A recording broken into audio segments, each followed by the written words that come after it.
제가 오늘 출근을 할 때 뭔 조급함이 들었는지 제 촬영용 도구가 담긴 조그만 파우치를 놓고 왔어요. 그래서 오늘은 집에서 영상을 보셔도 제 얼굴이 나오지 않을 겁니다. 제 얼굴 필요합니까, 여러분? 개 쓰잘데기 없죠. 일단 한 요 정도 크기로 제가 지금 실제 수업을 하고 있다는 걸 증빙하기 위해 찍어두도록 하겠습니다.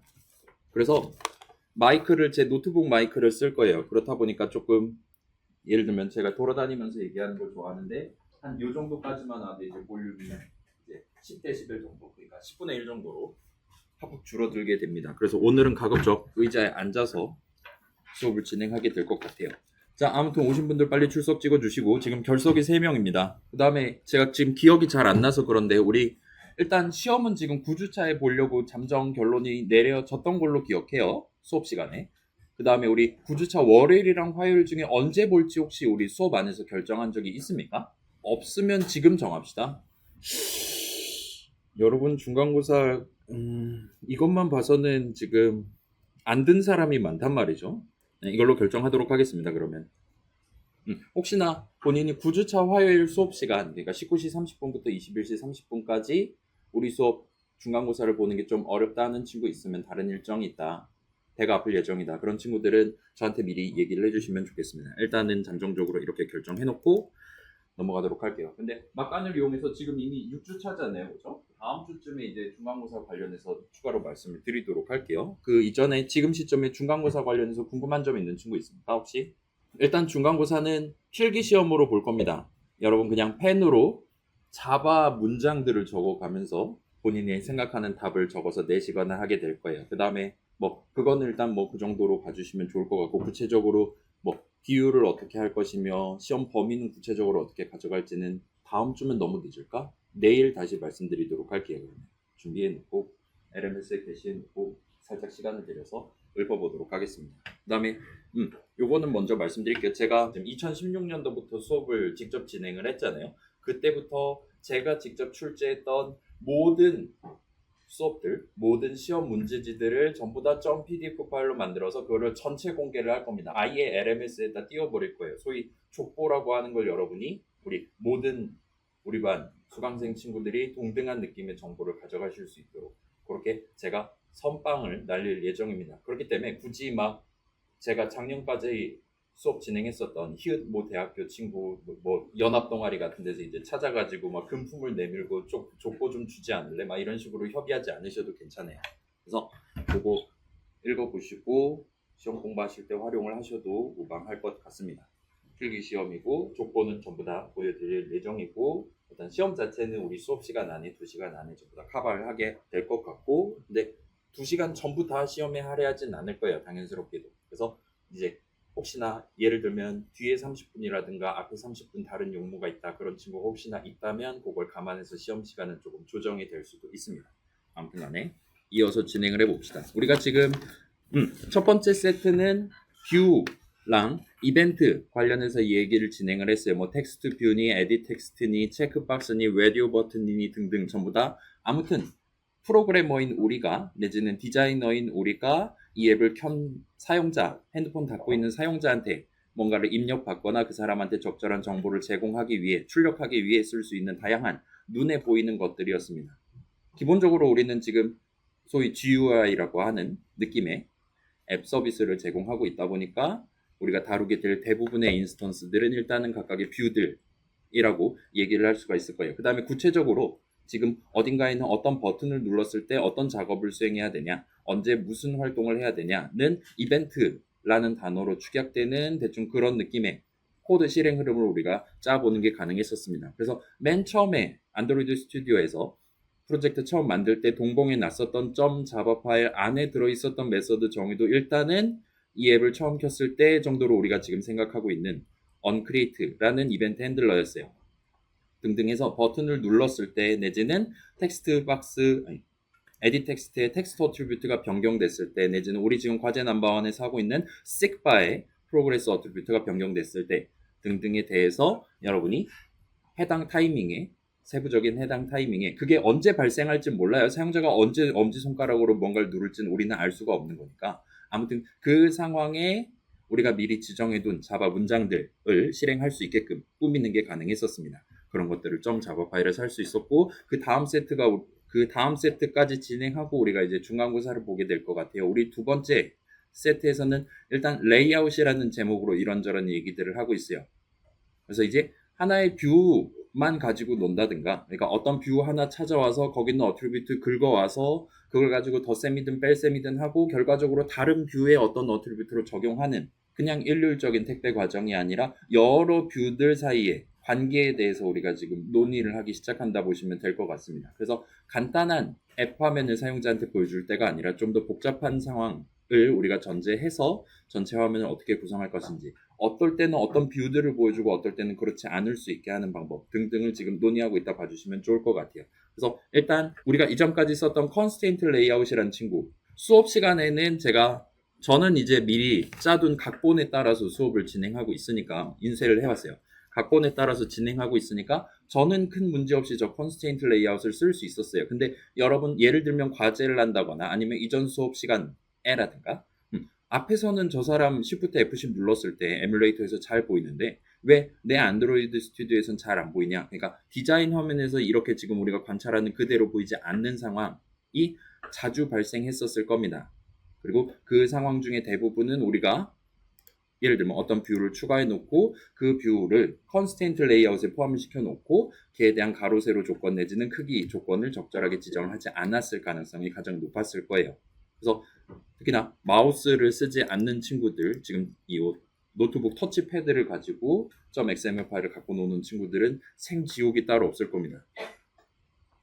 를 일단 우리가 이전에 써봤고 지금 두 번째로 리니어 레이아웃이라는 친구를 써서 우리가 간단하게 진행을 하고 있어요. 리니어 레이아웃이라는 친구는 일단 이거는 지난 수업 때 나왔던 내용이긴 한데 지금 다시 한번 보여드릴게요. 예를 들면 이 친구는 .xml 파일에 적혀있는 대로 기능적으로는 내지는 여러분이 지금 컴포넌트 트리라던가에서 얼마든지 관찰할 수 있는 아무튼 이 레이아웃에 추가되는 순서대로 각각의 뷰들을 배치하도록 돼 있어요. 그래서 방금 전까지는 리니어 레이아웃, 가로 버전 리니어 레이아웃이 가장 위에 있었는데 예를 들면 얘네들의 순서를 바꾼다면 이제는 그렇지 않도록 만드는 게 가능합니다. 그래서 무조건 추가된 순서대로 걔가 지금 요구하는 높이가 어느 정도 되냐, 너비가 어느 정도 되냐에 따라서 본인이 지금 차지하고 있는 영역 안에서 걔의 위치랑 크기를 지정을 해두는 게 가능한, 일단 그 정도 서비스까지밖에 제공하지 않고 있는, 그렇다 보니까 일단은 우리가 조금 더 편하게 컨스트레인트 레이아웃 할 때보다는 좀 더 편하게 앞에서 보는 거랑 동등한 실행 결과를 확인할 수 있는 느낌의 레이아웃을 지금 써봤다 보시면 될 것 같습니다. 이 정도까지 진행해봤고 여기서 이제 한 단계 더해서 스크롤 기능이라는 걸 살짝 추가를 해보려고 하고 있어요. 자, 준비 다 됐습니까? 안드로이드 스튜디오 다 켰습니까? 일단은 저는 오래 걸릴 것 같으니까 에뮬레이터 먼저 일단 시동 걸어두고 스타트를 할게요. 자, 그래서 지금 보시면 세로 버전 리니어 레이아웃에 지금 버튼 2개가 일단은 추가가 되어 있는 상태예요. 그 버튼 중에 둘 중에 아무거나 누르시고 예를 들면 가장 밑에 있는 버튼을 누르시고 그 다음에 컨트롤 C랑 컨트롤 V를 한번 눌러보세요. 그러면 똑같은 버튼을 복붙을 할 수 있습니다. 똑같이 세로 버전 리니어 레이아웃에 포함되는 버튼 하나가 추가가 될 거예요. 를 열 몇 번을 해서 버튼 6, 7, 8, 9 해서 디자인 화면에서 보기에 이제 더 이상 새로 만드는 버튼이 화면에 보이지 않도록까지 붙여넣기를 한번 해보세요. 대충 저는 한 12개 정도 하면 끝까지 나가는 것 같습니다. 그래서 얘네들은 지금 세로 버전 리니어 레이아웃에 포함되어 있단 말이에요. 세로 버전 리니어 레이아웃의 높이는 현재 자기한테 포함되어 있는 내용물들을 표현하기에 적합한 가장 작은 크기를 갖도록 우리가 설계를 해놨었습니다. 세팅을 해놨었어요. 그런데 지금 안에 있는 친구들이 워낙 많아가지고 예를 들면 지금 중간에 아마 오류 메시지가 하나가 뜰 거예요. 요즘 안드로이드 스튜디오는 똑똑해가지고 이거 지금 이 버튼은 지금 화면에 표시되긴 하는데 실질적으로 잡힌 높이가 누를 수 있는 영역이 너무 작기 때문에 이거는 좀 어려운 것 같습니다. 좀 고치시면 좋겠습니다 라고 우리한테 오류를 뱉고 그 밑에 있는 친구들은 실질적으로 지금 화면에 아예 보이지 않기 때문에 실질적으로 높이를 0으로 지정을 받고 있기 때문에 아예 오류 메시지조차 나지 않는 걸 확인을 해보실 수 있을 거예요. 근데 자, 저 방금 수업 시작할 때 여러분한테 부탁 하나 했었잖아요. 저 지금 톡방 오픈 톡방 너무 많아가지고 아무 말이나 좀 쳐달라, 목록 메뉴를 좀 올려달라고 말씀드렸듯이 대부분의 앱들은 그래요. 지금 우리는 지금 13개 정도가 한계인 것 같은데 여러분은 다 인싸들이잖아요. 톡방 목록 보면 13개보다 훨씬 더 많은 내용물들이 있을 것이고 그런 것들 중에 내가 지금 원하는 하나를 선택해서 열어보기 위해 앱 입장에서는 본인이 지금 서비스할 수 있는 요소 여러 개들 중에 저 사람이 원하는 특정 몇 개만 선택적으로 보여줄 수 있게끔 스크롤이라는 기능을 제공을 합니다. 그래서 그거를 어떻게 부착을 해서 우리 앱에다가 도입을 할 수 있는지 소개를 해보도록 할게요. 그래서 이 정도 일단 버튼을 꽤 많이 추가를 해두시고 한 화면에 한 번에 보여주기 어려울 정도만큼만 추가하시면 돼요. 그 다음에 스크롤 뷰라는 친구를 한번 추가를 해봅시다. 그래서 이 친구는 어디 있냐면 팔레트 보시면 컨테이너스라는 항목이 있을 것이고 여기에 이제 스크롤 뷰라는 친구가 여기 있는 걸 볼 수 있어요. 그래서 가로 버전 스크롤 뷰, 그 다음에 중첩된 스크롤 뷰 다운로드 하세요 이렇게 되어 있는데 우리는 그냥 노멀한 가장 간단한 스크롤 뷰를 써보도록 하겠습니다. 그래서 이 친구를 드래그해서 지금 원래 있었던 컨스트레인트 레이아웃 바로 아래에 얘 바로 포함되도록 이렇게 드랍을 한번 해보세요. 그래서 지금 트리상으로는 컨스트레인트 레이아웃에 스크롤 뷰 하나랑 리니어 레이아웃 원래 있었던 세로 버전 리니어 레이아웃 하나가 포함되어 있게끔 다른 버튼들은 이 세로 버전 리니어 레이아웃에 여전히 포함되어 있게끔 만드시면 돼요. 그 다음에 스크롤 뷰라는 친구 일단 열어보시면 우리의 안드로이드 스튜디오가 저 사람 지금 스크롤 할 거라는 거는 다른 뷰들 엄청 많이 지금 배치를 해놓을 예정인가 보다 인걸 감안해서 지금 세로 버전 리니어 레이아웃 하나를 끼워 팔기를 해놨어요. 그래서 얘는 쿨하게 지워주시고 자, 스크롤 뷰 안에 원래 들어있었던 세로 버전 리니어 레이아웃은 지워주시고 대신 우리가 원래 만들고 있었던 원래 들고 있었던 이 세로 버전 리니어 레이아웃을 드래그를 해서 요거 본 적 있죠? 왼쪽 오른쪽 이렇게 왔다 갔다 하면 스크롤 뷰에 포함되도록 이렇게 맞추는 게 가능했었잖아요. 스크롤 뷰에 갖다 댄 채로 살짝 오른쪽으로 드랍을 해주시면 이렇게 추가가 될 겁니다. 그 다음에 이 스크롤 뷰는 현재 컨스트레인트 레이아웃에 포함되어 있는 친구니까 이 친구의 가로 세로 조건을 화면 전체를 차지하도록 적당히 하얀색 동그라미를 왔다 갔다 해서 전부 다 부모 기준으로 갖고 그 다음에 너비랑 높이를 매치 컨스트레인트로 바꿔주세요. 그래서 전체 화면을 다 차지하도록 하는 겁니다. 그 다음에 마진은 아마 잘 0으로 잡혀 있을 것이고 그 다음에 Shift F10 눌러서 한번 실행을 해보세요. 여러분 실행하시는 동안 살짝 보면 방금 전에 이 중간에 14번째 정도의 오류가 있었단 말이에요.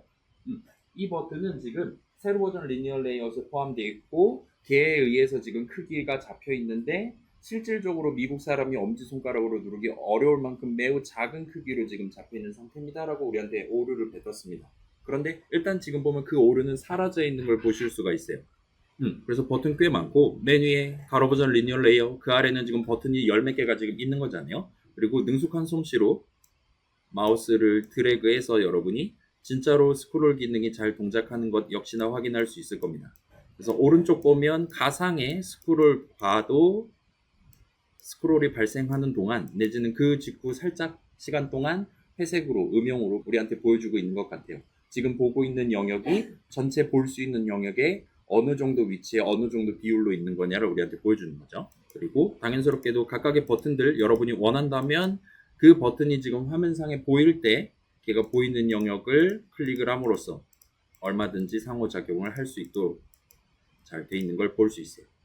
그래서 지금은 우리가 이전에 만들어 놨었던 모든 뷰들이 전부 다 스크롤 뷰에 들어있어요. 스크롤 뷰에 포함되어 있어요. 그렇다 보니까 걔네들이 전부 다 스크롤 대상으로서 지금 잡혀있는 걸 볼 수 있습니다. 자, 그럼 이제 살짝 이기적인 마음이 생겼다 칩시다. 지금 우리가 모든 뷰들이 다 스크롤의 대상이에요. 근데 그러지 않고 예를 들면 지금 맨 위에 있는 가로 버전 리니어 레이아웃은 마치 톡방 목록 맨 위에 광고 같은 거 띄우거나 할 수 있잖아요. 걔네들은 스크롤의 대상이 아니죠. 얘만 화면 상단에 무조건 고정돼 있고 나머지 애들만 스크롤의 대상이 되도록 만들고 싶다라고 칩시다. 그러면 어떻게 해야 될까를 한번 생각을 해봅시다. 일단은 이 정도 얘기했으면 여러분 감이 오겠죠? 지금 현재 구조상으로는 우리가 스크롤 뷰인가 뭔가를 추가를 했어요. 그 다음에 걔에다가 레이아웃 하나를 지금 추가로 포함을 시켜놨습니다. 그 다음에 이 세로 버전 리니어 레이아웃 안에 실질적으로 우리가 볼 수 있는 모든 뷰들이 다 담겨 있는 상태예요. 그렇다 보니까 이 세로 버전 리니어 레이아웃에 포함되어 있는 모든 뷰들이 스크롤의 대상이 됐다라 생각할 수 있습니다. 근데 그 안에 지금 현재 포함되어 있는 가로 버전 리니어 레이아웃만 스크롤 대상이 되지 않도록 만들고 싶다라면 이제 다시금 이 친구만 드래그를 해서 스크롤 뷰에 포함되지 않도록 지금 같은 경우는 컨스트레인트 레이아웃에 직접 포함이 되도록 만드는 게 가능할 거예요. 그래서 그걸 한번 해보도록 합시다. 자, 지금 우리 봐봐요. 버티컬 버전이 있고 그 안에 호리즌탈 버전이 지금 포함되어 있는 거잖아요. 이 친구를 드래그해서 스크롤 뷰 위에 컨스트레인트 레이아웃에 직접적으로 포함되도록 드랍을 해주시고 그럼 이제 또 다시 오류가 나고 개차반이 날 거란 말이에요. 이 친구들의 가로 세로 조건 지정해주고 스크롤 뷰에 세로 조건 다시 지정해주는 식으로 화면을 재구성을 할 수 있을 거예요. 일단 지금 가로 버전 리니어 레이아웃은 이제 처음으로 컨스트레인트 레이아웃에 포함된 거기 때문에 우리가 다시금 쟤에 대한 가로 세로 조건을 지정을 해줘야 되는 상황입니다. 그렇긴 한데 얘는 적당히 화면 왼쪽 오른쪽 기준으로 하고 그러니까 가로 방향 같은 경우는 해주시면 좋을 것 같고 잠깐 지금 한번 보면 내 움직임 녹음이 안 될 텐데. 자, 제가 방금 전에 원래 리니어 레이아웃에 있었던 애를 드래그 앤 드랍한 다음에 지금 걔 어트리뷰트를 조정하고 있단 말이에요. 근데 오른쪽 보시면 여전히 지금 가로 버전 리니어 레이아웃용 어트리뷰트라고 우리한테 보여주는데 우리가 늘 봤었던 그 네모에 막 위아래 왼쪽 오른쪽 동그라미 박혀 있는 그 UI는 현재 안 나오고 있는 걸 볼 수 있어요. 안드로이드 스튜디오가 여전히 이걸 안 고쳐놓고 있습니다. 얘 같은 경우는 지금 이제 다른 뷰를 살짝 클릭했다가 다시금 가로 버전 리니어 레이아웃을 클릭하면 우리가 원래 볼 수 있었던 그 UI를 다시금 어트리뷰트 화면에서 보여줄 거예요. 이렇게 해서 여기서 접근을 하셔도 무방합니다. 그래서 위 조건은 화면 위 기준으로 하면 되니까 적당히 끌어서 놔주시면 돼요. 그래서 전부 다 본인 부모 기준으로 돼 있는 거 확인하시고 그다음에 너비는 최대가 되도록 그다음에 높이는 평소처럼 최소가 되도록 맞춰주시면 될 겁니다. 그럼 일단 오류는 사라질 거예요. 그다음에 이 스크롤 뷰 같은 경우는 이제 원래는 화면 전체를 다 차지했는데 여기서는 이제 맨 위에 있는 가로 버전 리니어 레이아웃이 차지하는 영역을 제외한 다른 모든 영역을 차지할 수 있게끔 조건을 다시 잡아주면 될 겁니다. 얘 같은 경우는 지금 위에다가 적당히 마진을 잡아주고 그 다음에 이 검은색 동그라미를 다시 붙잡고 리니어 레이아웃의 아랫면에 해당하는 곳에다 드랍을 해주시면 좀 더 편하게 잡는 게 가능할 거예요. 그러면 아마도 마진은 자동으로 0이 될 거고 그렇지 않다면 직접 0으로 맞춰주시면 됩니다. 여전히 얘의 높이랑 너비는 매치 컨스트레인트가 되도록 하면 돼요. 그러면 깔끔하게 지금 일단 디자인 화면상으로는 다시금 아까랑 똑같은 상태가 돼 있고 얘를 다시 Shift F10 눌러서 실행하시면 그 다음에 스크롤을 해보시면 우리가 지금 원하는 결과가 튀어나오는 걸 확인하실 수 있을 겁니다. 그래서 위에 있는 애들 잘 보여요. 밑에 있는 버튼들 일단 몇 개는 잘 보입니다. 그 다음에 스크롤하면 이제는 스크롤 뷰에 포함되어 있는 세로 버전 리니어 레이아웃만 스크롤이 되는 게 맞아 보이고 그래서 지금 천편일률적으로 나열되어 있는 버튼만 스크롤의 대상이 되는 걸 확인하실 수 있을 거예요. 자, 그래서 여러분 갖고 노시는 동안 이 스크롤 뷰라는 친구에 대해서 살짝 정리하면 지금 얘도 지금 이름에 뷰가 박혀 있는 친구잖아요. 얘도 일단 뷰의 일종입니다. 좀 더 정밀하게 말하면 얘도 레이아웃의 일종이다라고 말할 수 있어요. 우리가 지금 레이아웃 얘기를 하고 있는데 레이아웃은 기본적으로 다른 뷰들을 포함할 수 있는 호환 관계를 구성할 수 있는 친구들이었습니다. 그리고 지금 스크롤 뷰도 일단 리니어 레이아웃 하나를 포함하고 있는 걸 볼 수 있어요. 근데 지금 의미 관점에서 본다면 이 스크롤 뷰라는 친구는 아마도 다른 뷰를 여러 개를 포함을 시키는 거는 의미가 잘 맞지 않는 것 같아요. 본인이 차지하고 있는 영역 전체를 본인이 지금 포함하고 있는 다른 뷰들이 쓸 수 있도록 여지를 남겨주는 친구인데 그렇다 보니까 지금 이건 저만 보여드릴게요. 컴포넌트 트리 보시면 여러 버튼들이 있는데 현재 이제 디자인 화면에서도 이 세로 버전 리니어 레이어 크기가 어떻게 되니 물어보면 지금 화면 영역을 넘어가서 요 아래까지 지금 다른 뷰들이 배치되어 있습니다 라고 우리한테 얘기를 하는 걸 볼 수가 있습니다. 그래서 예를 들면 7번째 버튼하고 14번째 버튼, 13번째 버튼 이런 식으로 갖다 대도 이런 느낌으로 현재 디자인 화면에는 보이고 있지 않지만 얘에 대한 높이는 요 정도입니다. 위치 크기는 이 정도입니다 라고 점선으로 우리한테 보여주는 걸 확인하실 수 있어요. 여러분이 원한다면 여기서 직접 스크롤도 해보실 수 있기는 합니다. 아무튼 간에 얘네들은 지금 숨어 있지만 여전히 잘 포함되어 있고 그렇다 보니까 세로 버전 리니어 레이아웃 전체 크기도 엄청 크게 지금 잡혀 있는 걸 확인을 해보실 수가 있을 거예요. 인데 그래서 이 스크롤 뷰라는 친구는 이런 식으로 본인 포함되어 있는 단 하나의 레이아웃 친구가 실제로 물리적으로 보여줄 수 있는 것보다 훨씬 더 큰 크기를 가질 수도 있게끔 그렇게 만들어주는 친구라고 봐주시면 좋을 것 같아요. 그래서 일단은 일반적으로 스크롤 뷰는 다른 뷰 하나를 포함하는 친구라고 봐주시면 좋을 것 같습니다. 그래서 우리는 지금 일반적인 스크롤 뷰를 쓰고 있다 보니까 얘는 위아래로 스크롤밖에 안 해줘요. 달리 말하면 본인한테 포함되어 있는 뷰의 세로 길이를 화면상의 제약, 좀 더 정밀하게는 스크롤 뷰 본인이 지금 차지하고 있는 영역에 대한 제한을 벗어나서까지 더 크게 키워줄 수도 있는 친구라고 봐주시면 좋을 것 같아요. 그래서 지금 방금 전에 봤던 요 파레트에서 봤던 가로 버전이 따로 존재하는 거고, 그다음에 중첩된 버전이 따로 존재한다 보시면 되겠죠. 근데 보통은 이제 위아래로 길게 핸드폰을 붙잡고 있다라면 위아래로 스크롤 하는 것만 보통은 희망하잖아요. 여러분 뭐 웹사이트라든가 그 모바일 최적화되지 않은 웹사이트 같은 거 핸드폰으로 구경할 때 왼쪽 오른쪽 스크롤 하려면 여간 잔망스럽지 않은 걸 여러분 구경을 해보실 수 있었을 겁니다. 그래서 보통은 스크롤 뷰다라면 보통은 위아래로 길게 핸드폰 잡고 쓰고 있으니까 세로 버전이다라고 봐주시면 좋을 것 같아요. 그 다음에 이제 뭐 요거 말고도 예를 들면 지도 같이 애초에 보여주려는 데이터가 2D에 해당하는 친구는 당연스럽게도 왼쪽 오른쪽 위아래 다 왔다 갔다 할 수 있고, 그 다음에 확대 축소도 다 되고 등등 스크롤이랑은 조금 차원이 다른 복잡도를 가진 친구를 쓰고 있다고 보실 수가 있겠죠. 당연스럽게도 걔네들에 대한 뷰는 이 스크롤 뷰가 아니라 다른 거를 여러분이 쓰시게 될 겁니다. 아무튼 결과적으로 스크롤 뷰를 도입하면 한 화면에 조금 더 많은 양의 정보를 사용자한테 보여주는 게 가능해요. 사용자가 본인이 원하는 거를 선택을 해가면서 쓰시는 게 쓸 수 있도록 제공하는 게 가능할 겁니다.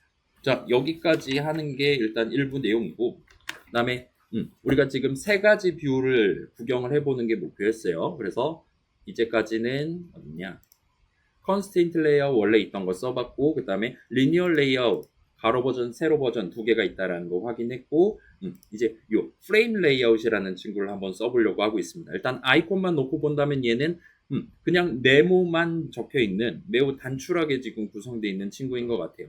다른 애들은 막 줄 그어 놓는다거나 이런 식으로 표 느낌으로 해놓는다든가 아주 난리도 아닙니다. 그래서 요 프레임 레이아웃이라는 친구를 한번 써보도록 합시다.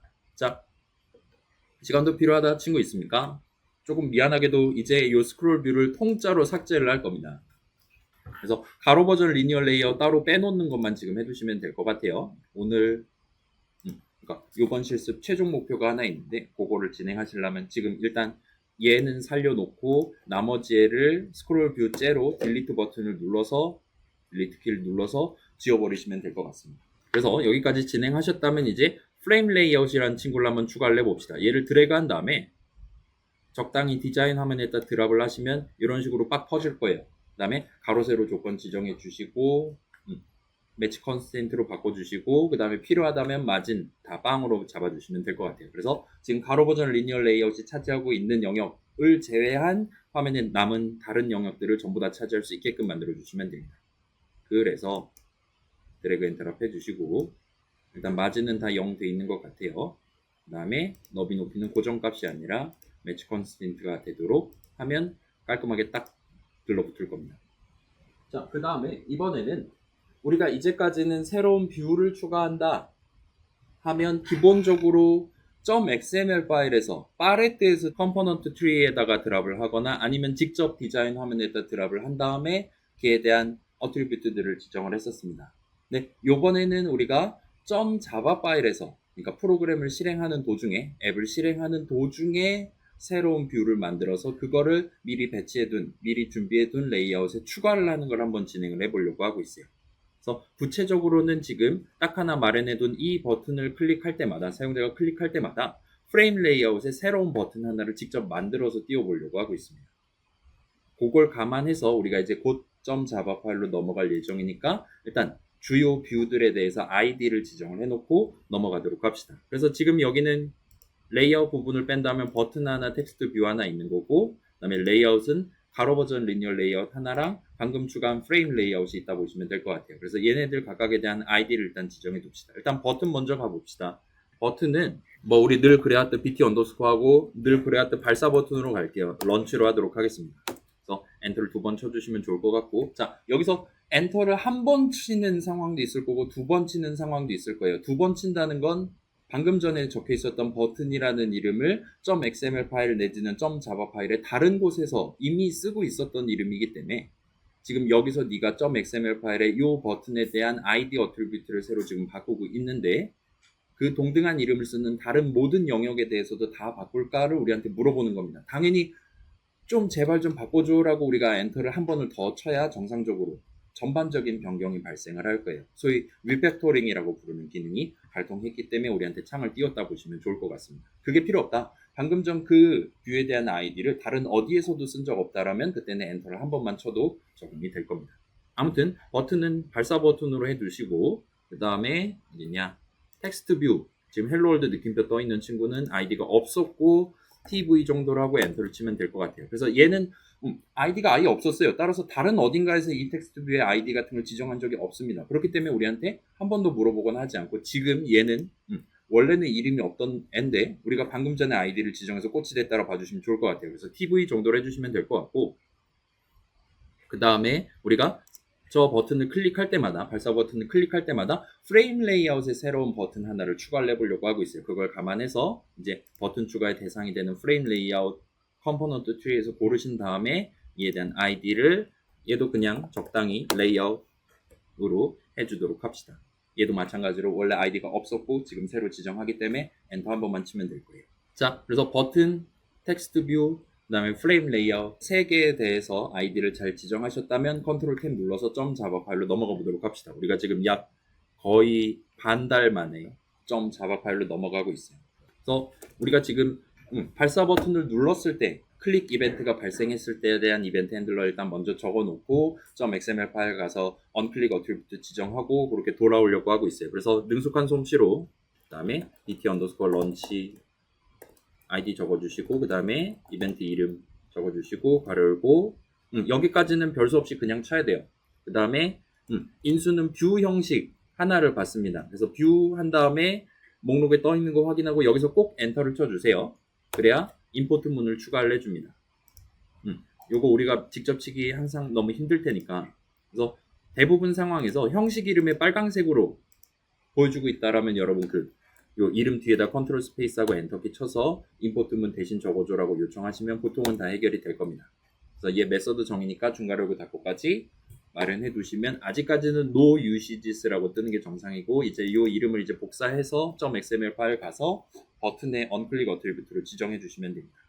그래서 저도 돌아가서 해볼게요. 버튼 선택하고 그 다음에 얘는 버튼이기 때문에 onClick은 common attribute에 잘 있습니다. 그래서 우리가 이전에는 .xml 파일에서 먼저 그냥 대충 적고 .java 파일 돌아가서 이제 내가 약속해 놓은 그 메서드에 대한 메서드 정의를 적었는데 그 반대 방향으로 할 때는 이렇게 목록에서 얼마든지 지금 이 .xml 파일이랑 연동되어 있는 .java 파일에 있는 조건을 만족하는 그러니까 리턴 형식이라든가 인수 형식들 조건을 만족하는 메서드 이름을 목록에 띄워줄 겁니다. 우린 지금 얘를 고르는 게 맞기 때문에 목록에서 골라주시면 돼요. 복붙을 할 필요가 없었습니다. 그래서 여기까지 해두셨다면 우리는 이제 사용자가 저 버튼을 누를 때 이 중괄호 내용물을 실행할 것이다라고 얼마든지 유추할 수 있을 거예요. 실제로 니지에 원 유시지라고 뜨면 정상입니다. 만약에 안 뜬다면 컨트롤 S 눌러서 저장하시면 돼요. 그러면 아이고 내가 늦었네요 하면서 원 유시지라고 바꿔줄 겁니다. 자, 궁극적으로 우리가 지금 하고 싶은 건 프레임 레이아웃을 건드리는 거예요. 지금 화면 한가운데 있는 엄청 커다란 프레임 레이아웃을 건드리는 겁니다. 걔에다가 새로운 버튼 하나를 포함을 시키고 싶어요. 버튼 인스턴스 하나를 즉석에서 뽕 하고 만들어서 그걸 이제 프레임 레이아웃에다가 add를 하고 싶은 겁니다. 그걸 감안하면 우리가 지금 가장 먼저 해야 되는 건 뭐겠어요? 늘 그래왔듯 일단 그 대상이 되는 프레임 레이아웃을 find를 해와야 됩니다. 그래서 그걸 감안해서 적당히 프레임 L 정도까지 치면 목록에 띄워줄 거예요. 엔터를 쳐주시고 그 다음에 여긴 지금 로컬 변수 이름이니까 여러분이 원하는 이름이긴 한데 적당히 레이아웃 우리 아까 전 id랑 똑같은 거 해주시면 좋겠고 fv 한 다음에 r.id.layout 해주시면 됩니다. 인데 잠깐만 이거를 목록에서 이거 제 집에서도 이걸 목록에서 안 보여주던데 목록에서는 안 보여주지만 아무튼 아이디 잘 지정하면 이걸 잘 골라줄 겁니다. 자동 완성 목록에는 안 뜨는 것 같더라고요. 일시적인 현상인 것 같았는데 아니었습니다. 아무튼 레이아웃 골라주시면 오류 나지 않고 잘 진행될 거예요. 그러면 우리가 지금 저 로컬 변수 레이아웃에 담겨있는 프레임 레이아웃을 이제 곧 갖고 놀 거예요. 근데 뭘 할 거냐? 새로운 버튼 하나를 즉석에서 만들어서 추가할 겁니다. 발사 버튼을 누를 때마다. 따라서 지금 우리가 다뤄야 되는, 데이터로서 다뤄야 되는 뭔가를 일단 준비를 해둬야 될 것 같아요. 그러기 위해서 역시나 여기서도 선언을 한번 적어봅시다. 버튼 해갖고 엔터 치면 되겠죠. 그래서 BT 정도 하면 될 것 같고, 여기선 이제 우리가 수식을 하나 적어야 됩니다. 이전까지는 선언 적을 때 는 했을 때 계산하면, 그러니까 호출하면 나한테 지금 내가 원하는 그 텍스트 뷰가 튀어나오는, 그 에디 텍스트 섹바가 튀어나오는 그런 수식을 이제까지 적었던 거예요. find view by id 호출식을 통해서. 근데 여기는 약간 목표가 다릅니다. 계산하면 완전히 새로운, 이전에 앱에 존재하지 않았던, 이전에 메모리에 존재하지 않았던 새로운 버튼 인스턴스 하나가 튀어나오는 수식을 적어야 돼요. 그렇기 때문에 파이썬 동네에서는 그러기 위해서 여러분 보통은 이제 예를 들면 리스트 괄호 열고 닫고와 같은 표현을 썼겠죠. 근데 자바 동네에서는 그런 상황, 내가 지금 계산하면 내가 지금 원하는 그 형식 새로운 인스턴스가 나올 만한 수식을 적을 때 기본적으로 이건 새로 적는 거니까 같이 한번 쳐봅시다. new를 적어서 new 수식을 적습니다. new로 시작하는 수식을 적어야 돼요. 그래서 new까지 적고 스페이스바를 누르면 지금 우리는 새로운 버튼 형식, 로컬 변수에 대한 선언을 적고 있는 거기 때문에 왼쪽에 우리가 적어놓은 내용을 바탕으로 적절한 자동 완성, 목록을 띄워줄 수가 있어요.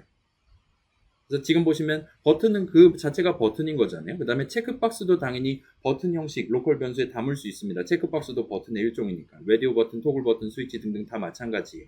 그렇긴 한데 우리는 지금 가장 오리지널에 해당하는 그냥 이 버튼을 인스턴스를 새로 만들려는 거니까 적당히 엔터를 바로 쳐주시면 됩니다. 그러면 우리한테 새로운 버튼을 어떻게 만들까요? 여러분 이거 이전 수업에서 다 배웠겠죠?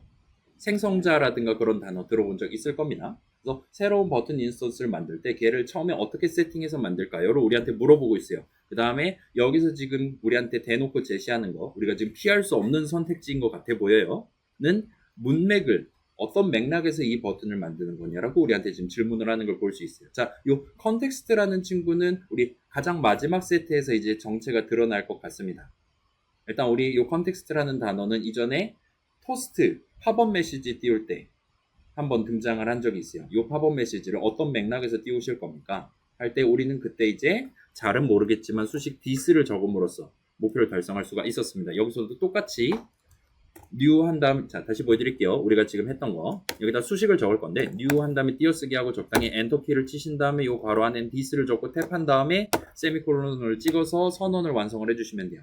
그러면 새로운 이름 bt에 새로운 인스턴스 하나를 즉석에서 만들어서 그걸 담아놓고 스타트 하겠다라는 얘기가 됩니다. 우리가 이제까지 보통 데이터들을 획득한다 라면 다른 뷰 하나를 끌어와서 예를 들면 getText라든가 getProgress라든가 그 필드에 담겨있는 값을 가져와서 attribute 값을 가져와서 데이터를 획득했어요. 근데 여기는 지금 우리가 그냥 즉석에서 데이터를 프레임 레이아웃 입장에서는 데이터를 다룰 대상에 해당하는 친구를 만들어서 지금 쓰고 있다 봐주시면 좋을 것 같습니다. 만약에 인트 값이었다 그러면 그냥 우리가 리터럴 적어도 상관없는 거잖아요. 근데 우리는 당연히 인트 변수 하나보다 훨씬 더 복잡한 인트 값 하나보다 훨씬 더 복잡한 버튼이라는 형식 인스턴스를 써야 되는 거다 보니까 new 수식을 적어봤다 보시면 좋을 것 같아요. 자, 그럼 이제 데이터 준비가 다 끝났어요. 이제 레이아웃에 저걸 추가하려면 됩니다. 추가하기 위한 코드는 여러분이 지금 시점에도 얼마든지 쓸 수 있을 법한 addView라는 이름의 메서드가 준비되어 있어요.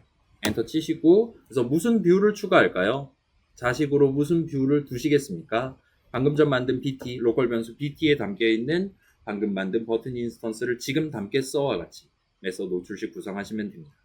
까지 하고 Shift F10 눌러서 실행해 보세요. 그 다음에 보라색 버튼을 클릭을 해보세요. 클릭할 때마다 새로운 버튼이 프레임 레이아웃에 실제로 추가가 되는 걸 확인하면 성공입니다. 저도 해볼게요. 아무튼 그래서 잘 실행됐고 일단 변화가 발생한 걸 볼 수 있어요. 그래서 마치 뭐라 그래야 될까요? 아무튼 회색의 프레임 레이아웃이 차지하고 있던 영역 전체를 다 잡아먹는 엄청나게 커다란 버튼 하나가 생긴다면 성공입니다. 일단 얘는 버튼이 맞아요. 실제로 클릭도 해보실 수 있습니다. 그러면 애니메이션으로 이런 식으로 나와요. 똥똥똥똥 이런 식으로 나옵니다. 그 다음에 버튼을 다시 한번 클릭하면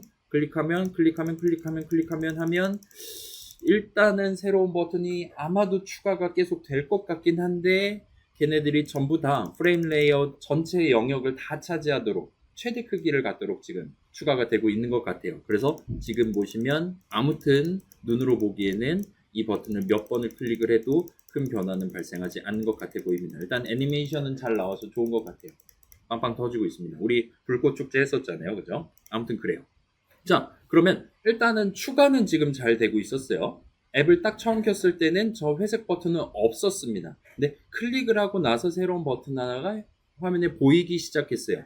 이전에 없었던 버튼이 추가가 된 겁니다. 그럼 일단 코드 자체는 잘 짠 것 같아요. 근데 현재는 그 버튼들이 기본적으로 최대 크기를 갖도록 세팅돼서 그런 조건으로, 그런 설정으로 이 프레임 레이아웃에 지금 추가가 되고 있는 것 같습니다. 우리의 목표가 이러지 말고 이 버튼은 이 위치에 이 크기로, 저 버튼은 저 위치에 저 크기로 추가해 줬으면 좋겠다와 같이 추가로 지정을 하는 게 가능할 것 같아 보여요. 그래서 그렇게 하는 방법을 한번 확인을 해보도록 합시다. 일단은 확실한 건 그런 작업, 지금 내가 이제 곧 새로운 뷰를 추가할 건데, 새로운 버튼을 추가할 건데 걔는 좀 요 위치에 요 크기로 해줬으면 좋겠네 라고 우리가 부탁을 하는 입장이란 말이에요. 그 부탁은 기본적으로는 레이아웃에다가 뷰를 추가한 이후 시점보다는 그 이전 시점에, 그러니까 버튼을 준비하는 그 시점에 그 버튼을 레이아웃 위에 어떻게 배치했으면 좋겠다라는 것까지 한꺼번에 준비해 놓고 준비가 다 끝나면 애드를 하는 게 일단은 의미 관점에서는 훨씬 더 깔끔할 것 같습니다. 그래서 코드로 다시 돌아와서 이 부분이에요. 애드 뷰를 호출하기 직전 시점, 그 다음에 BT가 준비된 직후 시점 사이에 적당히 엔터키를 치고 여기다가 지금 내가 곧 버튼 하나 추가할 건데 걔를 이렇게 추가했었으면 좋겠다라고 세팅하는 방법을 소개를 해드릴게요. 그래서 일단은 우린 지금 프레임 레이아웃에 추가를 할 거기 때문에 프레임 레이아웃을 적고 그 다음에 여기서 형식 이름에서 점을 찍으시면 우리한테 레이아웃 파람스라는 지금 C 동그라미죠. 형식 이름을 보여주는 걸 보실 수가 있어요.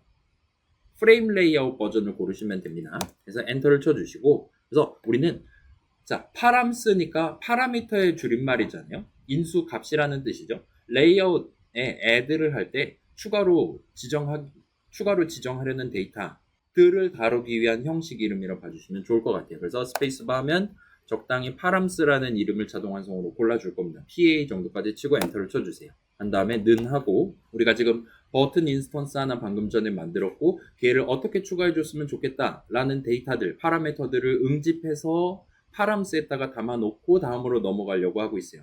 따라서 여기서도 비슷한 느낌으로 new 한 다음에 띄어쓰기 하시면 우리한테 이런저런 선택지를 보여주는 걸 확인하실 수 있습니다. 그래서 여기서도 마찬가지로 지금 우리가 결국은 선언을 적고 있는 거예요. 왼쪽 내용을 바탕으로 적절한 내용을 자동 완성해 줄 거예요. 엔터를 치시고 조금 기다리면 이제 우리가 무엇을 파라미터로서 저 뷰를 추가할 때, 저 버튼을 추가할 때 지정해 줄 수 있냐를 얘기를 하는 걸 볼 수 있습니다. 그래서 여기서는 일단 뭐 맨 위에 거랑 아래에 있는 건 좀 복잡해 보이니까 가운데쯤에 있는 요 인트들에 주목을 해봅시다. 일단 얘네 둘은 우리가 지금 확실히 납득하기 어렵지 않은 것 같아요. 너비랑 높이를 미리 지정을 해두고 레이아웃한테 얘 좀 추가해줘 라고 부탁을 하는 게 가능해 보입니다. 그래서 둘 다 인트 형식이고 일단은 여기서 컨트롤 스페이스를 누르시면 적당히 스크롤 내려가 보시면 인트 형식 중에 레이아웃 파람스 점 해가지고 세 가지가 지금 제시되어 있는 걸 볼 수 있어요. 하나가 더 있긴 한데 쟤는 지금 가로줄 그어놓은 걸 봐서는 안 썼으면 좋겠다라고 되어 있는 것 같아요. 그 다음에 얘네들 일단 내용들만 봐서는 웹 컨텐트랑 매치 페런트 두 가지가 지금 잡혀 있는 걸로 확인되고 있어요. 그래서 매치 페런트는 최대 크기 갖는 거잖아요. 우리가 특별히 지정 안 한다면 너비는 최대 크기가 되도록 지금 돼 있나 봐요. 프레임 레이아웃은 그런 것 같습니다. 우리가 지금 제가 최소 크기를 가졌으면 좋겠다 라면 요 웹 컨텐트를 고르고 엔터키를 치시면 돼요. 그러면 너비는 최소로 하겠어. 우리 .xml 파일에서 드롭다운 리스트로 지정했었던 그 작업을 .java 파일에서 하고 있다 보시면 될 것 같습니다. 그 다음에 컴마하고 컨트롤 스페이스에서 비슷한 느낌으로 웹 컨텐트 세로 방향도, 그러니까 높이도 웹 컨텐트로 해줘라고 부탁하는 게 가능할 거예요. 다시 보여드릴게요. 그래서 우리가 new 수식을 적는데 int 값 두 개를 받는 버전을 지금 고른 거예요. 그거는 지금 추가하려는 친구의 너비랑 높이를 얼마로 하면 좋겠니? 를 우리가 지금 정하는 겁니다. 일단 여기서는 우리가 둘 다 최소 크기를 갖도록 이라고 지정을 해보도록 할게요. 그 다음에 세미콜론 적어서 선언을 완성을 해주세요. 방금 전 실행 양상을 봐선 이걸 우리가 굳이 지정하지 않으면 최대 크기를 갖도록 매치 페런트로 지금 간주를 해주고 있는 것 같았습니다. 그럼 이제 우리가 지금 버튼을 추가해 줬으면 좋겠네 라고 add view 호출식을 적었었단 말이에요. 여기다가 add view bt 한 다음에 그 뒤에 컴마하고 스페이스에서 뷰만 가져가지 말고 여기 들어있는 파람스에 담겨있는 필드 값들을 토대로 얘를 추가해 줬으면 좋겠네와 같이 지정하는 게 가능해요. 여기까지 한 다음에 Shift F10 눌러서 실행해 보세요. 그래서 버튼 눌렀다 떼면 이제는 그럭저럭 작은 버튼이 생겨 있는 걸 보실 수가 있어요. 그럼 또 클릭하면 또 작은 버튼이 생긴 걸까요? 일단은 계속 연거푸 클릭하면 최소 크기를 갖는 버튼이 일단은 지금 보시면 자 다시 보여드릴게요. 지금 우리 안드로이드 스튜디오가 과잉 친절을 베풀고 있기 때문에 우리가 버튼 클릭하고 자바 코드로 새로운 버튼 인스턴스를 만들었어요. 그때는 보라색이 아니라 지금 회색으로 보여주고 있는 것 같아 보입니다. 일단은 그렇긴 한데 얘는 실제로 클릭하면 이런 식으로 애니메이션도 우리가 연출을 할 수가 있어요. 밝아졌다 어두워졌다 하고 그 다음에 조금 더 자세히 보시면 얘가 살짝 가장자리가 음영으로 처리가 되어 있는 걸 볼 수 있어요. 지금 프로젝트에서는 음영이 잘 안 보일 텐데 제가 보라색 버튼 여러 번 클릭해서 버튼 인스턴스를 여러 개를 추가해 볼게요. 얘를 열심히 클릭하면 저 가장자리가 이제 때가 탄 듯 새까매지는 걸 볼 수 있습니다. 저기다가 원래는 반투명으로 버튼에 대한 그림자를 보여주고 있었는데 지금 사실은 제가 클릭할 때마다 새로운 버튼을 항상 추가를 하긴 했어요. 근데 걔네들의 크기를 전부 다 최소 크기를 갖도록 해놓은 상태입니다. 그렇다 보니까 화면상에 동일한 위치에 동일한 크기를 갖는 버튼이 지금 배치가 되고 있다 보시면 돼요. 그리고 걔네들 각각에 대해서 반투명한 회색 그림자를 전부 다 적용을 하다 보니까 그 반투명한 게 겹치고 겹쳐서 결국은 아예 어두운 검은색 정도까지 짙게 지금 들이운 거를 확인을 해 보실 수가 있습니다. 달리 말하면 일단 최소 크기 적용은 지금 끝났어요. 근데 여전히 Add 뷰를 할 때마다 새로운 버튼의 화면상의 위치, 프레임 레이아웃 상에서의 위치는 고정되어 있는 상태로 지금 들어가고 있다라 봐주시면 좋을 것 같아요. 자, 그러지 않도록 만들려면 어떻게 해야 될까요? 내 새로운 버튼을 추가하는데 기본적으로는 레이아웃의 좌상단에 올라가도록 되어 있는 것 같습니다. 일단 프레임 레이아웃은 그런 것 같아요. 얘가 만약 리니어 레이아웃이었다. 그러면 우리 지난 시간에 했던 것처럼 차곡차곡 위에서부터 아래로 추가가 될 겁니다. 근데 프레임 레이아웃은 전혀 그런 서비스를 제공하고 있지 않는 것 같아요. 그럼에도 불구하고 우리가 지금 추가하는 버튼은 조금 오른쪽 아래에 있었으면 좋겠네와 같이 새로운 버튼의 위치를 커스터마이즈 하고 싶다면 우리는 어떤 식으로 접근할 수 있을까요?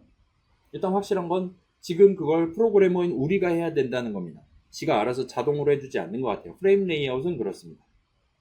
그러면 우리가 여기서 예를 들면 우리 그 마진이랑 패딩 얘기한 적 있잖아요. 마진이랑 패딩의 차이점. 어떤 버튼의 패딩 영역은 그 버튼 겁니다.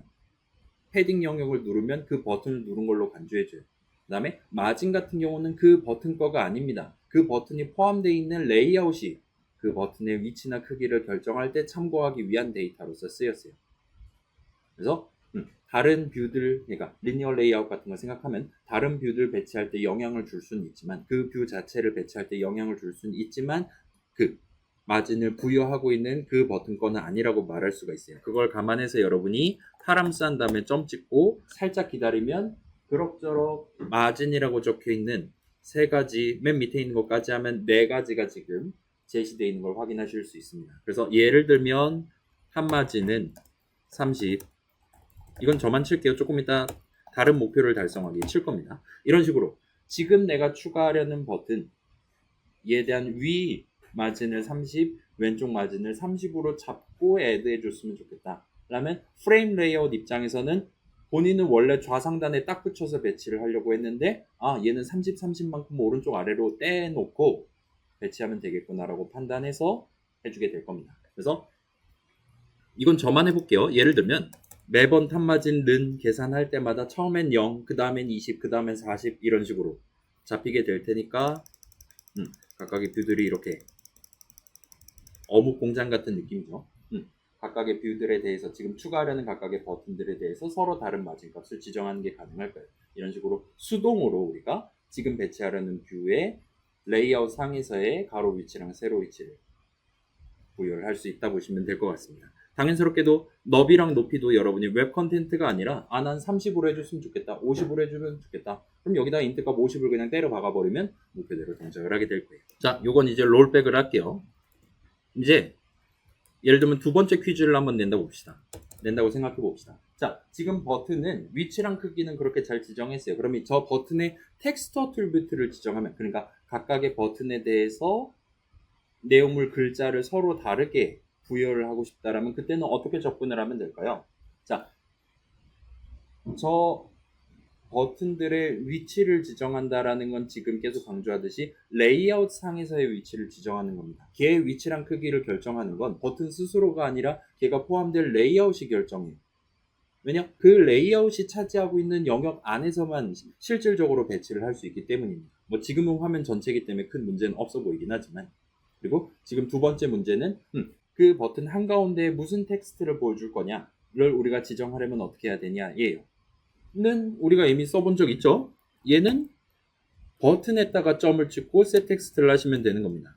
그래서 안녕하세요 이런 느낌으로 얘는 파람스에다 점 찍고 그렇게 해서 레이아웃한테 부탁을 하는 개념이 아니에요. 본인의 영역 안에 버튼 영역 안에 무슨 텍스트를 보여줄 것이냐를 지정하는 거기 때문에 그 버튼 자체에 대한 어트리뷰트를 지금 세팅하고 있다 보시면 될 것 같습니다. 그래서 보여드릴게요. 이건 안 하셔도 됩니다. 그래서 이러면 원래는 텅텅 비어있는 버튼이었는데 안녕하세요 물음표가 적혀있는, 그렇다 보니까 약간 더 좌우로 길어진 버튼이 추가되는 걸 볼 수 있어요. 물론 방금 전에 너비 높이 조절하는 코드를 빼놨기 때문에 전부 다 안녕하세요 물음표가 적혀있는 그런 느낌의 버튼이 지금 배치되고 있다 보시면 좋을 것 같습니다. 그래서 요약하면 뭔가 좀 불편해 보이기는 해요. 그냥 예를 들면 우리가 결국은 지금 새로운 버튼을 추가하는 거잖아요. 근데 BT 한 다음에 점 찍고 여기서 레프트 마진은 30 이런 식으로 할 수 있다면 정말 좋을 것 같은데, 그러면 굳이 저런 복잡한 류를 한 번 더 하지 않아도 상관없는 거잖아요. 그럼에도 불구하고 일단은 안드로이드 동네에서는 레프트 마진, 탑 마진 등등 이랑 너비 높이는 별도의 인스턴스를 곁들여서 만들어서 파람스 같은 곁들여서 만들어서 나중에 애드 뷰 할 때 이 버튼을 이 조건에 맞게 네 영역 안에 추가해 줬으면 좋겠다와 같이 지금 호출을 하고 있는 것 같아요. 일단은 우리가 지금 쓰고 있는 레이아웃이라든가 버튼들도 인스턴스고, 그 다음에 요 레이아웃이랑 버튼 사이의 관계, 포함 관계를 구성할 때 구체적으로 어떤 느낌으로 구성할 거냐를 파람스와 같은 제3의 인스턴스를 만들어서 지정을 하고 있다라고 봐주시면 좋을 것 같습니다. 그렇게 추가로 덧대면서 우리는 새로운 버튼, 추가하려는 새로운 버튼을 추가 당할 예정인 그 레이아웃 상에, 화면상의 영역 상에 원하는 위치에 원하는 크기로 놓을 수 있다고 보시면 좋을 것 같아요. 아무튼 일단은 저 둘로 나눠서 우리가 지금 퀴즈를 냈는데 확실히 뉘앙스는 좀 많이 다르다라는 걸 여러분 지금 느끼고 가주시면 좋을 것 같아요. 저 버튼의 위치랑 크기는 버튼 스스로 결정할 수 있는 게 아닙니다. 예를 들어 리니어 레이아웃이다. 그러면 이 버튼을 언제 추가하냐에 따라 걔 스크롤상의 메뉴에 위치할지 한참 아래에 위치할지가 결정되는 거예요. 추산 버튼 스스로는 그걸 알 도리가 없습니다. 근데 리니어 레이아웃 본인은 당연히 잘 알고 있어요. 다 본인한테 포함되어 있는 뷰들이기 때문이에요. 그렇기 때문에 레이아웃한테 중요한 데이터는 파람수로 이렇게 해서 동봉해서 날리도록, 그 다음에 버튼 스스로 내가 차지하고 있는 영역 안에 뭘 배치할 거냐 등등은 이 버튼에다 점 찍고 지금 어트리뷰트를 하고 있다 보시면 좋을 것 같아요. 그래서 그 정도로 일단 해주시면 좋을 것 같고, 여기까지 하면 자 그럼 이제 살짝 그럴싸한 걸 만들어 봅시다. 지금 현재 우리 버전 같은, 그래요 마이크를 안 가져왔지. 현재 우리 버전 같은 경우는 보라색 버튼을 클릭할 때마다 항상 똑같은 위치에 똑같은 크기로 각각의 버튼들을 배치하고 있어요. 그래, 크기는 그렇다 칩시다. 근데 제발 위치는 각각 서로 다르게 지정을 해보고 싶다. 그런 욕구가 치밀었다고 생각해 봅시다. 그래서 좀 한 단계 더 나아가서 매번 클릭할 때마다, 보라색 버튼을 클릭할 때마다 프레임 레이아웃 상에 임의의 위치에 새로운 버튼 인스턴스를 추가를 한다. 그런 목표를 달성하려면 어떻게 해야 되나를 생각해 봅시다. 어떻게 하면 돼요? 일단 우리 다 1학년 수업 다 들었을 테니까 방법은 확실히 알겠죠? 주사위 굴리면 되는 거잖아요. 그걸 한번 도입을 해보도록 합시다. 우리의 새로운 목표는 버튼 클릭할 때마다 임의의 위치, 프레임 레이아웃 상의 임의의 위치에 크기는 똑같이 합시다. 동등한 크기의 버튼을 배치하도록 만드는 거예요. 애드를 하도록 만드는 겁니다. 그러기 위해서 우리는 주사위를 일단 도입을 해야 돼요. 그래서 일단은 안드로이드 동네도 결국은 자바 프로그램 만드는 거니까 오리지널 자바의 요소를 여러분이 얼마든지 쓰실 수 있습니다. 여러분 그 객체지향 수업에서 나왔던 느낌의 랜덤 형식을 쓰면 돼요. 그다음에 일단 여기서는 지금 살짝 올라와서 우리 지금 열심히 메인 액티비티 클래스 정의 내용을 적고 있잖아요. 그다음에 원래 있었던 onCreate 메소드 정의 위면서 메인 액티비티 클래스 정의보다는 아래에 적당히 엔터를 치시고 들여쓰기가 1단으로 적용되면 성공이에요. 여기다가 필드 선언을 하나를 해둡시다. 주사위 하나를 처음에 만들어 놓고 계속 쓰려고 하는 거예요. 그래서 대문자 R로 시작하는 len 정도까지 치면 java.utl 거 랜덤 형식이 튀어나올 겁니다. java.이니까 얘는 오리지널 자바에 있던 거예요. 엔터 치셔서 임포트문 자동 완성해 주시고 그 다음에 뭐 고전적인 이름 rand 정도로 해둡시다. 그 다음에 자바 동네는 주사위를 그때그때 새로 만들어서 쓸 수 있어요. 그래서 여기서도 비슷하게 new 하고 띄어쓰기 하고 엔터 치고 뭐 인수는 안 넣으면 알아서 현재 시각과 그 여러분 C 수업에서 타임 괄호 열고 0 해본 적 있죠? 그거랑 동등한 느낌으로 앱을 켰을 때 지금 몇 시냐에 따라서 그때그때 서로 다른 값이 나오게끔 잘 해줄 겁니다. 그래서 탭 치고 세미콜론 해서 필드 선언을 끝내두시고 넘어가도록 합시다. 자, 요거 위치 잘 잡아주세요. 지금 빨간 줄이 안 떠야 정상입니다. 메인 액티비티 클래스 정의 중괄호 안이고 onCreate 정의 중괄호, 그러니까 그 코드 덩어리보단 위에요. 들여쓰기 1단인 상태입니다. 그래서 필드 선언해 두시고 그러면 적절한 타이밍에 알아서 요 rand라는 필드에 새로운 주사위 하나를 넣어갖고 우리가 바로 쓸 수 있게 만들어 줄 거예요. 그 다음에 내려가서 우리가 저 주사위를 언제 굴릴 거냐? 새로운 버튼을 추가할 때마다 굴릴 겁니다. 사용자가 버튼 클릭할 때마다 굴릴 거예요. 그걸 감안해서 여기서 지금 요 setText는 지워도 되는 거죠. 아까 계속 얘기했던 것처럼 새로운 버튼의 위치랑 크기는 레이아웃이 결정하는 겁니다. 따라서 BT점을 하는 게 아니라 파람스를 갖고 우리가 놀면 돼요. 그렇긴 한데 지금 원래 적혀 있었던 이 복잡한 코드가 얘의 너비를 어떻게 할 거냐, 얘의 높이를 어떻게 할 거냐에 해당하는 부분이었어요. 그래서 이 부분을 이제 주사위를 굴려서 결정하도록 만들면 될 것 같습니다. 잠깐만, 얘는 그래요. 얘는 지금 웹 컨텐트로 하지 말고 너비랑 높이잖아요. 얘는 적당히 150, 150 정도로 합시다. 정사각형이 예쁠 것 같으니까 150포인트 정도로 하고 제 위치를 지금 결정하는 거니까 방금 봤던 탑 마진이랑 레프트 마진을 써서 진행하면 될 것 같아요. 그래서 이 아래에다가 파람스하고 점 찍으면 레프트 마진이 있을 것이고 여기다가 주사위를 굴린 결과에 해당하는 인트 값을 담으면 될 것 같습니다. 그래서 우리 이미 써본 적 있잖아요. 방금 전 정한 필드 이름 적고 점 찍고 살짝 기다리면 next int라는 친구가 있을 겁니다. 일단 두 가지 버전이 있는 것 같은데 우리는 결국은 아래 버전을 쓸 거긴 한데 그냥 엔터 치고 지금은 한 600 정도로 합시다. 그러면 0 이상 600 미만의 이미 인트 형식 값을 만들어서 그걸 지금 레프트 마진에 담고 끝내겠다라는 의미가 돼요. 그래서 복붙해가지고 탑 마진에 대해서도 동등한 느낌으로 적용을 하고 이렇게 주사위로 결정된 요 정도 위치에 있었으면 좋겠다 희망사항을 곁들여서 add 뷰를 호출하도록 만들면 될 것 같아요. 자, 그래서 다시 보여드릴게요. 파람스 생성자의 너비 높이를 이제 150으로 지정했어요. 그 다음에 next int 호출할 때 600을 집어넣어서 결과적으로 left margin, top margin, 그러니까 가로 위치, 세로 위치는 0에서 599 사이에 임의의 값이 되도록, 그래서 윗면이 그렇게 되고 왼쪽 면이 그렇게 되도록 지금 만들어서 add하고 있다 보시면 될 것 같습니다. 그래서 Shift F10 눌러서 실행해 보시고 보라색 버튼을 연타를 해보세요. 여러분 이 수업이 빠르다고 생각합니까? 느리다고 생각합니까? 여러분 얼굴을 제가 가끔씩 이렇게 둘러보는데 우리 실습실은 이렇게 모니터가 가드가 잘 돼 있잖아요. 눈빛을 피하려고 노력하는 이런 식으로 좀 피하려고 노력하는 친구들도 있는 것 같고 다양한 니즈가 있는 것 같은데 아무튼 혹시나 중간중간 궁금한 게 있다, 뭔가 뭐라 그래야 될까요?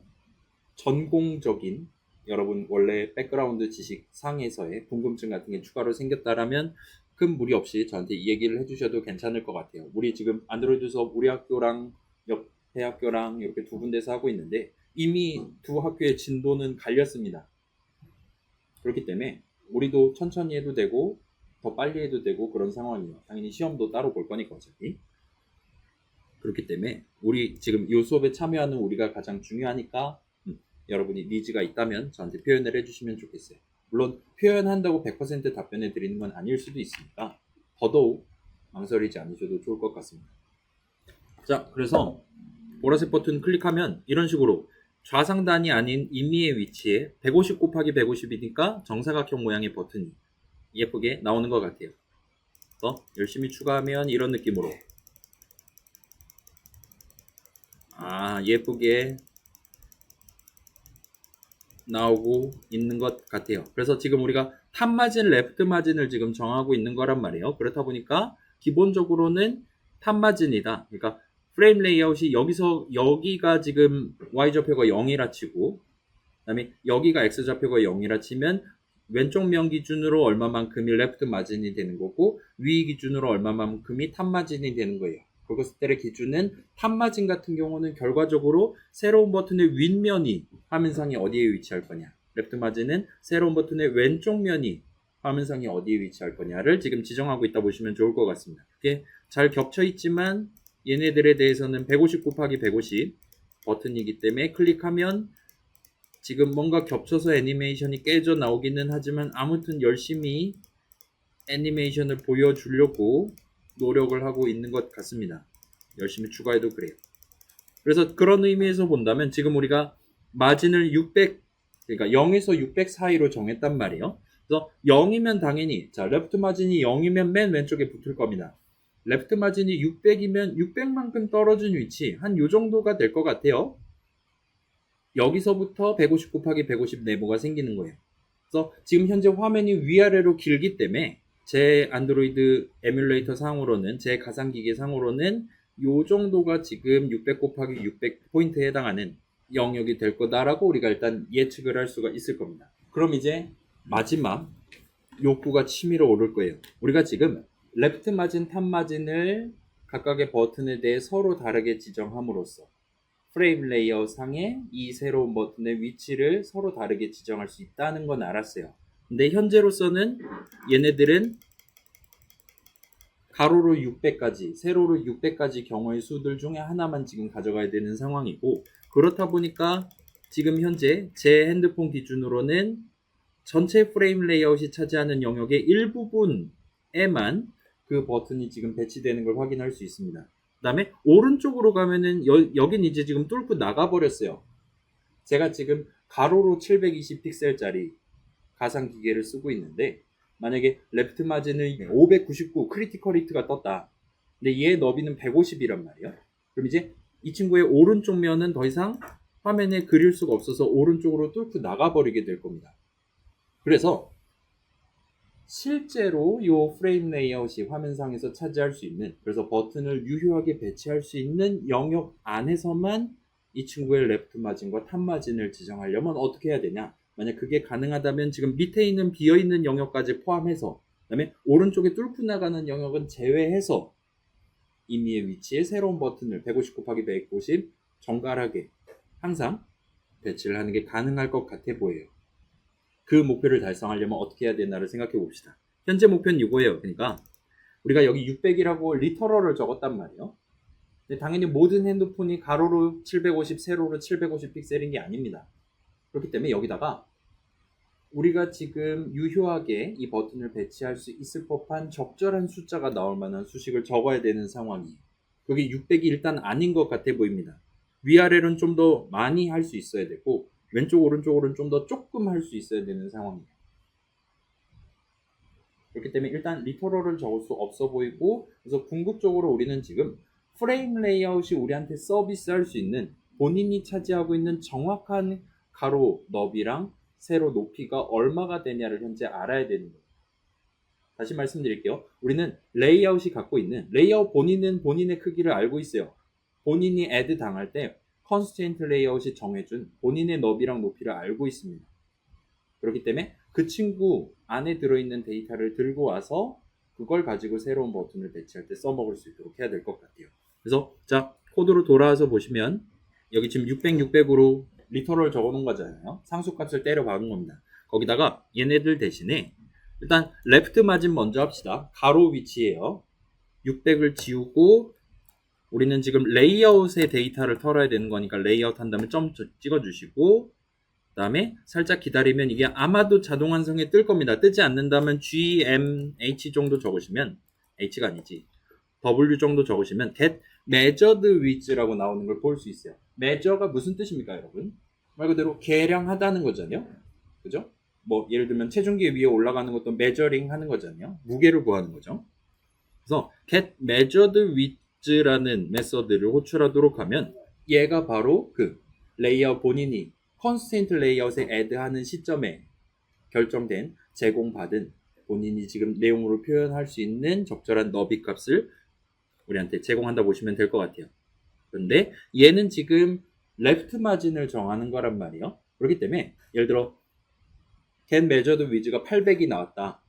그렇다고 해서 레프트 마진을 800으로 해버리면 새로운 버튼의 왼쪽 면이 800만큼 오른쪽으로 떨어지는 거기 때문에 걔는 이제 더 이상 화면에 보이지 않을 거예요. 따라서 우리 능숙한 솜씨로 여기다가 뺄셈을 해서 이 버튼 자체의 너비를 빼줘야 되겠죠. 그래야지 여기서 크리티컬이 떴을 때 화면의 표현 가능은 가장 오른쪽에 이 버튼이 붙어 있도록 만드는 게 가능할 겁니다. 일단 버튼들은 전부 다 너비 높이를 150으로 가져가려고 하고 있으니까 그 150을 여기다 적어주시면 돼요. 그 다음에 요 탑 마진, 그러니까 세로 위치도 비슷한 느낌으로 레이아웃 한 다음에 점 찍어주시고 get measured height를 쓰면 되겠죠. 그 다음에 높이값, 버튼 자체의 높이값 150을 빼주면 될 겁니다. 그 다음에 Shift F10 눌러서 다시 한번 실행해 보세요. 그래서 이제는 여러 번 클릭해 볼게요. 메뉴에 있는 가로 버전 리니어 레이아웃은 걔가 차지하는 영역은 프레임 레이아웃 거가 아니기 때문에 거기까지 침범하지는 않을 거예요. 네, 열심히 누르면 눈으로 보기에도 프레임 레이아웃이 차지하는 영역 전반에 걸쳐서 이미의 위치에 새로운 버튼 150 곱하기 150짜리 새로운 버튼을 잘 추가하고 있는구나 라고 여러분이 느끼실 수가 있을 겁니다. 여기서부터는 이제 여러분 지금 내 가짜 핸드폰의 해상도가 얼마가 되냐랑 큰 상관없이 실제로 이 앱, 지금 실행 중인 앱에 있는 프레임 레이아웃의 실제 크기를 기반으로 새로운 버튼의 위치를 잘 지정하고 있는 걸 확인하실 수 있을 거예요. 그래서 이거 갖고 노시는 동안 자, 프레임 레이아웃에 대한 설명을 진행해 볼게요. 자, constraint 레이아웃, 새로운 뷰의 위치랑 크기를 조건을, constraint를 부여함으로써 정하는 친구였어요. 그래서 자유도가 엄청나게 높은 대신에 그 조건을 적당히 지정을 해주지 않으면 우리가 목표한 대로 화면상에 배치가 되지 않았습니다. 막 좌상단에 붙어버리고 난리도 아니었어요. 그래서 기본적으로는 가로 조건, 세로 조건을 둘 다 지정을 해줘야 되는 것 같았습니다. 그래서 좀 복잡하긴 한데 아무튼 우리가 새로운 뷰를 언제 어떻게 추가하든 간에 걔에 대한 조건만 착실하게 잘 지정해 두면, 그리고 좀 더 나아간다면 예를 들면 새로 지금 추가하려는 프로그레스 바는 원래 화면 한가운데 있던 텍스트 뷰를 기준으로 얼마만큼 아래와 같이 조건을 좀 더 다양하게 지정을 해서 우리가 원하는 뷰를 원하는 위치에 좀 더 쉽게 배치를 할 수가 있는 친구인 것 같아요. 자유도가 높은 친구입니다. 리니어 레이아웃 같은 경우는 추가하는 서순이 매우 중요한 친구였던 것 같아요. 그래서 추가할 때마다 얘 지금 높이 최소 알았어 한 다음에 원래 추가했었던 다른 뷰드보다 세로 버전 같은 경우는 한 단계 아래, 가로 버전 같은 경우는 기본적으로 오른쪽으로 차근차근 나열을 해주는 것 같아 보였어요. 그게 불편할 때도 있긴 하지만 동등한 느낌의 버튼들, 뷰들 아니면 뭐 톡방 목록들을 일렬로 나열을 해야 되는 상황에서는 그냥 add 뷰만 호출하면 될 것 같아 보이니까 엄청나게 쉬운 것 같습니다. 우리가 지금 세 번째로 쓴 프레임 레이아웃은 그런 서비스를 단 하나도 제공하지 않는 레이아웃이라고 봐주시면 좋을 것 같아요. 그렇기 때문에 새로운 뷰들, 이전의 뷰가 몇 개가 어떻게 추가되어 있었는지랑 전혀 상관없이 여러분이 지금 정한 그 위치에 그 크기로 배치해주는 친구라고 보시면 좋을 것 같아요. 무조건 수동으로 배치를 할 수가 있습니다. 그 다음에 기본적으로는 지금 우리가 점 자바 파일로 건드려 봤는데 기본적으로는 화면 전체, 그러니까 본인이 차지하는 영역 전체를 다 차지하도록 매치 패런트로 세팅을 해주고 있는 것 같아요. 그리고 지금은 우리가 프레임 레이아웃의 새로운 뷰를 점 자바 파일에서 자바 코드를 적어서 추가하긴 했지만 당연스럽게도 점 XML 파일에서 드래그 앤 드랍하고 걔의 마진이랑 크기 지정해서 배치를 하는 것도 가능하긴 합니다. 그 다음에 예를 들면 반대로 리니어 레이아웃의 새로운 뷰를 추가하는 거를 점 XML 파일에서 복사 붙여넣기 같은 짓 하면서 하는 게 아니라 점 자바 파일에서 하는 것도 물론 얼마든지 가능할 거예요.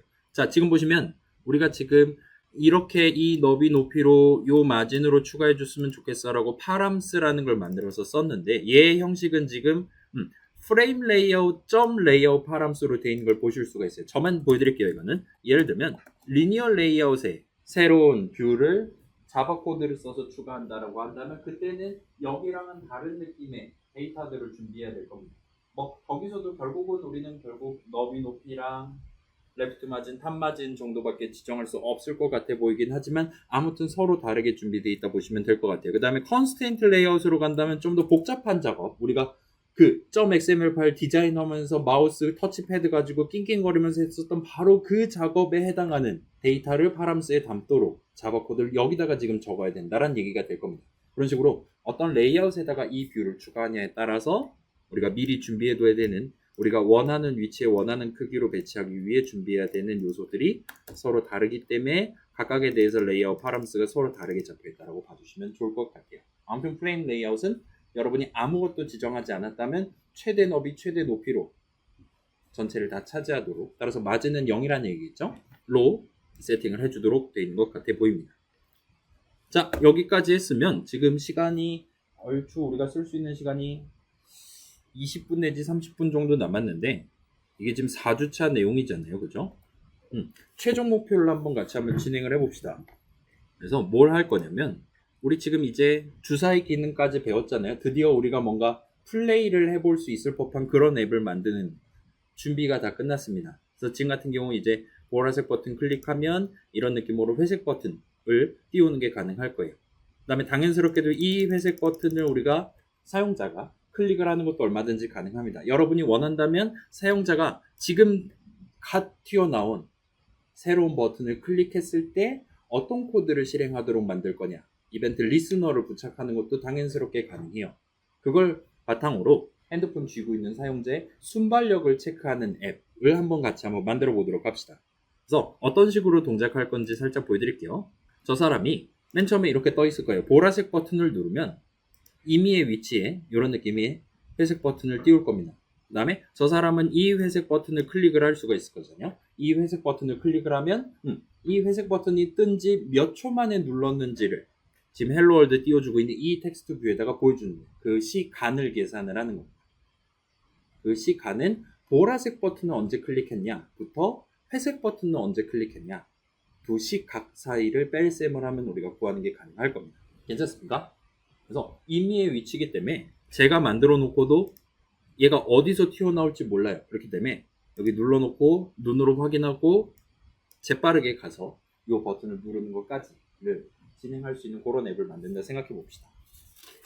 그래서 일단은 재료가 될 만한 걸 먼저 말씀드릴게요. 우리가 이제 시간을 다뤄야 되는 거잖아요. 여러분 객체 지향 수업에서 자바에서 시간 다뤄본 적이 있습니까? 오리지널 자바에도 그 기능이 있어서 그걸 쓰셔도 무방할 거예요.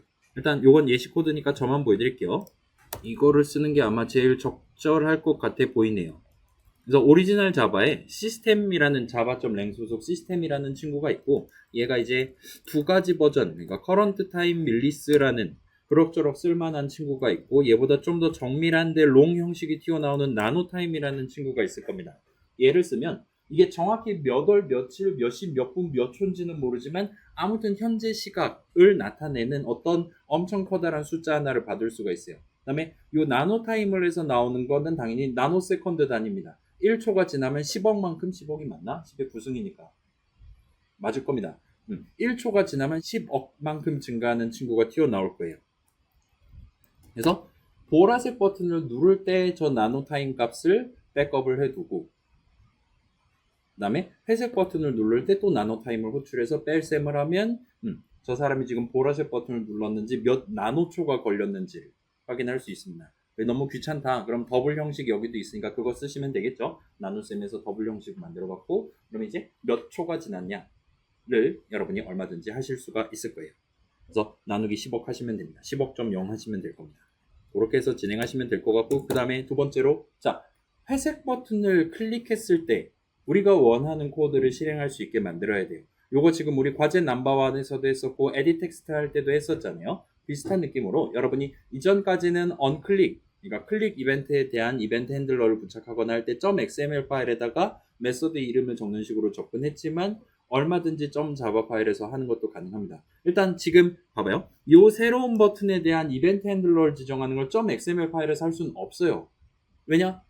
.xml 파일에는 맨 처음 앱을 켰을 때 어떤 뷰를 어떻게 배치할 거냐를 미리 계획을 해두는 곳입니다. 근데 이 버튼은 앱을 처음 켤 때는 존재하지 않는 버튼이에요. 방금 새로 만든 겁니다. 그렇기 때문에 얘에 대한 이벤트 핸들러를 지정하는 건 당연히 요 new 버튼을 호출한 직후 시점, 이후 시점에 할 수밖에 없어요. 그렇기 때문에 기본적으로는 .java 파일에서 직접 자바 코드를 할 수밖에 없는 상황입니다. 그래서 여러분이 원한다면 BT 한 다음에 점 찍고 리스너 하면 이런저런 목록에 뜨겠죠. onClick listener라는 게 있는 것 같아 보여요. 그래서 set onClick listener라는 친구를 쓰시면 됩니다.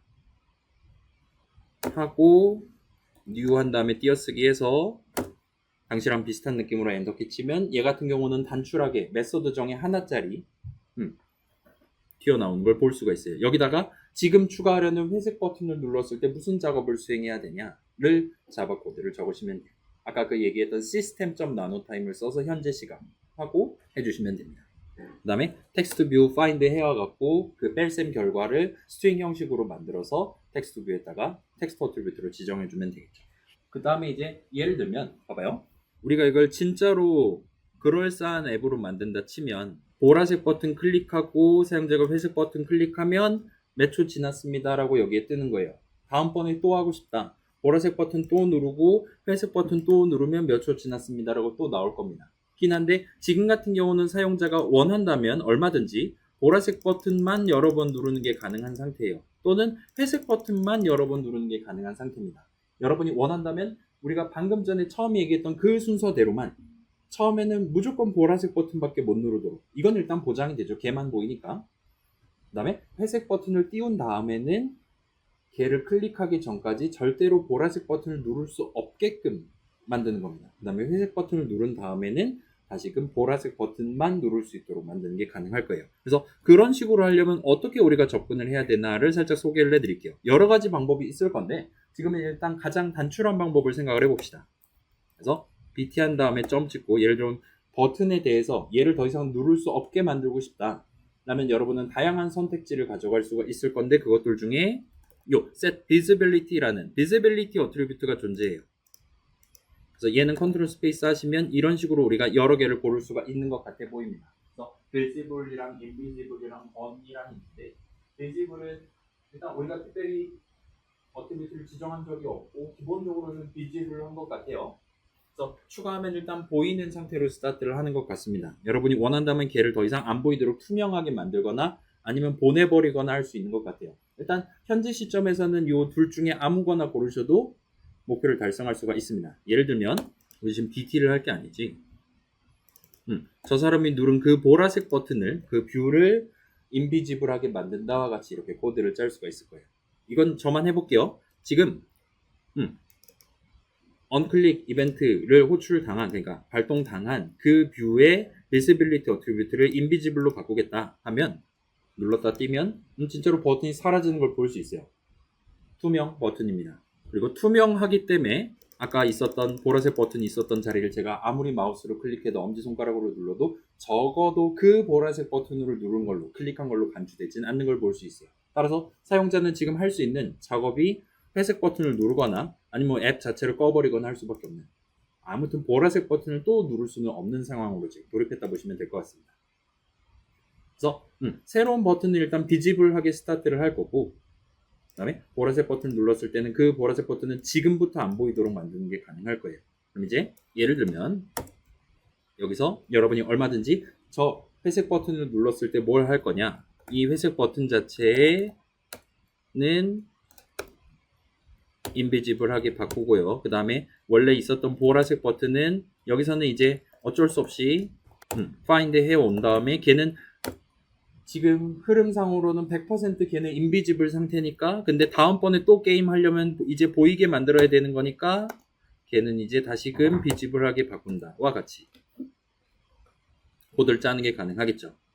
그래서 이렇게 리스너 부착한 채로 애들을 하면 보라색 버튼 누르면 회색 버튼만 나오게 되고, 회색 버튼 클릭하면 방금 전 코드에 의해서 회색 버튼, 그러니까 누른 버튼이 이제 투명화되는 거고 보라색 버튼 다시 보이기 시작합니다. 그럼 얘를 클릭하면 아까 전 똑같은 코드 또 실행하고 또 실행하고를 할 수 있을 거예요.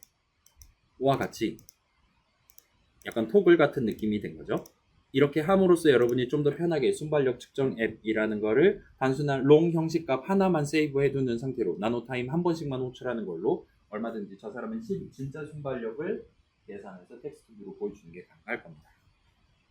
그래서 여러분 한번 시도해 보시고 곁다리로 요거는 저만 보여드릴게요. 방금 전에 인비지블이랑 건이랑 있었는데 이 둘의 차이점을 살짝 보여드릴게요. 지금은 일단 인비지블을 골랐을 때의 실행 양상입니다.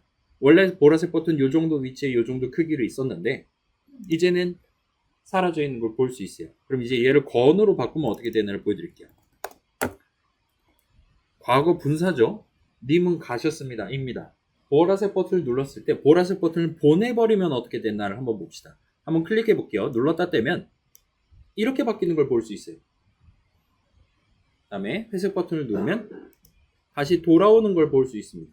이건 아까랑 똑같아요. 이거 자체는 아까랑 똑같아요. 근데 아까 전이랑의 차이점은 지금 텍스트 뷰의 위치와 크기, 그 다음에 가로 버전 리니어 레이아웃의 위치와 크기가 다시 조절되는 걸 볼 수 있어요. 달리 말하면 얘는 진짜로 레이아웃 상에 저 버튼이 포함되어 있지 않은 것처럼 간주를 해주는 겁니다. 쟤는 원래 가로 버전 리니어 레이아웃에 포함되어 있었단 말이에요. 이 텍스트 뷰, 헬로 월드 출력하고 있는 텍스트 뷰는 가로 버전 리니어 레이아웃의 두 번째로 추가된 친구입니다. 그렇다 보니까 보라색 버튼의 오른쪽에 지금 배치되어 있었어요. 근데 보라색 버튼이 곤으로 가버리면 이젠 얘는 실질적으로 가로 버전 리니어 레이아웃에 가장 처음으로 추가된 친구가 된 거예요. 그렇기 때문에 걔의 위치랑 크기가 새로 지정이 되어 있는 걸 보실 수가 있습니다. 인비지블 할 때는 이렇지 않았어요. 인비지블 할 때는 실행 취소해서 다시 보여드릴게요. 보라색 버튼 눌렀을 때 보라색 버튼을 투명하게 바꾼다와 같이 지정했을 때는 우리 눈에는 저 보라색 버튼이 안 보이긴 하지만 여전히 그 보라색 버튼을 위해 가로 버전 리니어 레이아웃이 잡아놨었던 그 영역을 텍스트 뷰가 침범하거나 하지 않습니다. 여전히 텍스트 뷰의 위치랑 크기는 지금은 인비지블 하긴 하지만 저 보라색 버튼의 위치와 크기에 의존하고 있다라 말할 수 있어요. 그래서 이게 인비지블이랑 건의 차이점이라 말할 수 있습니다. 예를 들면 우리 아까 전에 버튼 위아래로 엄청 길게 배치한 적이 있었잖아요. 거기서 중간에 있는 버튼을 우리가 인비지블로 바꾸면 그쪽만 구멍이 뻥 뚫릴 겁니다. 그러지 않고 중앙에 있는 버튼 하나를 건으로 바꾸면 걔가 없는 셈치기 때문에 걔 밑에 있는 애들이 한 칸씩 쭉쭉쭉 올라오게 될 거예요. 레이아웃상의 빈 영역이 안 보이는 느낌이 될 겁니다. 그래서 그런 느낌의 차이점이 있다 보시면 될 것 같아요. 그렇긴 하지만 여기서는 지금 뭐 그렇게 중요한 이슈는 아니니까 그냥 인비지블, 비지블 바꿔가면서 진행하셔도 무방하실 겁니다. 해서 이제 시간 재는 부분만 해주시면 그럭저럭 시도해 보실 수 있을 거예요. 그래서 지금 이 자리에서 해보고 가셔도 좋을 것 같고 지금 40분이니까 여러분이 오늘은 여기까지 생각한다면 집에서 살짝 해보고 내일 이제 잘 안 되거나 하면 저한테 물어봐가면서 마무리하시면 좋을 것 같고 일단 내일은 이제 요거 이제 4주차 내용 끝났으니까 원래 6주차에 해당하는 요 레이아웃 세트의 정리에 해당하는 부분을 같이 한번 진행해 보도록 하겠습니다. 그래서 일단 뭐 수업은 요 정도로 해두고 더 하고 싶으신 분들 더 하다 가시고 그렇지 않은 친구들은 내일 다시 보는 걸로 합시다. 내일은 그 시험 관련한 안내문 등등을 업로드를 해서 같이 한번 구경해 보는 시간도 마련해 볼게요.